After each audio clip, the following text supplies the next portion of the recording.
Welcome sa Agoy Agoy TV. Dito sa aming channel, Tawanan Kulitan at good vibes lang ang hatid namin sa inyo. Huwag kalimutan mag-subscribe at i-like ang aming mga video. At samahan mo kami sa walang humpay na saya. Tara na! Agoy Agoy TV!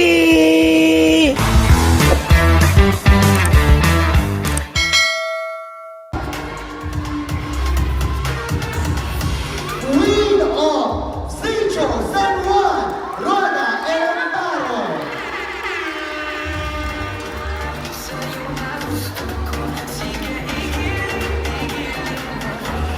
Marcelo.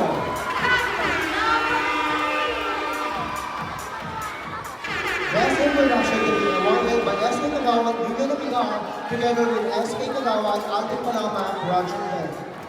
Receive sash and 1,000 pesos in cash. Congratulations! The award will receive sash and 1,000 pesos cash.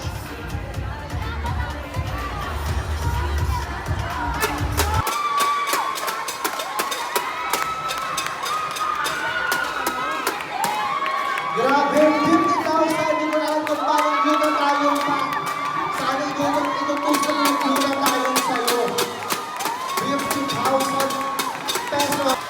Candidate number 9, Queen of Bagong Sika, Miss Alia Nicole.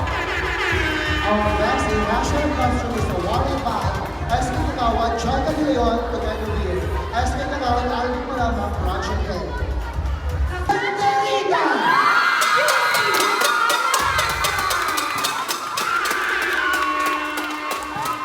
To be awarded by SK Chairperson, Dean Casabalangas, together with SK Kagawad, The kings had their queens on the throne. We would pop champagne and raise a toast to all of the queens who are fighting alone. Baby, you're not dancing on your own. Intelligence or AI. Marami pong kumakalat na AI sa Facebook ngayon. Ang nais ko lamang po sabihin sa mga nagpapalaganap ng AI or Artificial Intelligence is mag-ingat po tayo sa ating mga ipinapalabas sa social media. Dahil maraming mga matatanda ang naniniwala dito kahit hindi naman ito totoo. Nagkakaroon ito ng misinformation sa mga tao sa pamamagitan ng AI na hindi naman totoo.